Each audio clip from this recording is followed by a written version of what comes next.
Hi guys, అందరూ ఎలా ఉన్నారో? నేనైతే చాలా బాగున్నాను. ఏంటి ఇదేమో చూపిస్తుంది అనుకుంటున్నారా? ఇది వచ్చేసి మొన్న జరిగిన కార్తీక పౌర్ణమి రోజు మేమైతే టెంపుల్కి వెళ్ళాం. ఎందుకంటే ఆ రోజు 365 ఒత్తులు అంటిస్తే చాలా మంచిది అనేసి అయితే వెళ్ళాము. మేము అంటే మా ఊర్లో ఇలా అయితే జరుపుకుంటామండి. ఒక విసరాకైతే వేసి దాంట్లో పసుపు కుంకుమ అయితే పెట్టి బియ్యం అయితే వేసి అందులోనే బెల్లం పెట్టి ఒక మట్టి దీపంలో 365 ఒత్తులు పెట్టి నూనెతో కానీ లేదో నెయ్యితో కానీ దీపం అయితే అంటిస్తే చాలా అంటే చాలా మంచిది. మీరు అంటించారా? అంటించలేదంటే అంటే లాస్ట్ సోమవారం కానీ మూడో సోమవారం కానీ అంటించండి, చాలా మంచిది. కార్తీక మాసంలో ఇలా పూజ చేయడం వల్ల మనకి పుణ్యం అనేది అయితే దొరుకుతుందంట. మీరు ఎవరన్నా చేయలేదంటే తప్పకుండా చేయండి.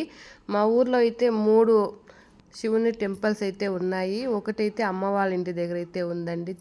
చాలా పెద్దది టెంపుల్ అయితే. అదైతే మీకు లాస్ట్ సోమవారం అయితే వీడియో తీసి అయితే పెడతాను. ఇప్పుడైతే మా ఇంటి దగ్గరే ఉండే శివాలయంకి అయితే వెళ్ళి ఇలా తాంబూలం పెట్టి దీపం అయితే అంటిస్తే చాలా మంచిది అనేసి అయితే వెళ్ళి దీపం అయితే అంటించాము.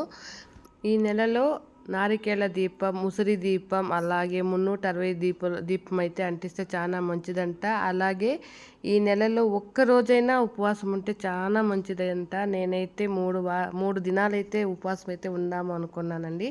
ఇప్పటికైతే 2 దినాలు అయితే ఉన్నాను. ఇంకా లాస్ట్ సోమవారం అయితే ఉంటానండి. ఎందుకంటే నాకు శివుడు అంటే చాలా ఇష్టం. ఆ దేవుని కోసం నేను ఏమన్నా చేస్తాను. అందుకైతే లాస్ట్ సోమవారం కూడా ఉపవాసం అయితే ఉందాము అని అనుకున్నాను.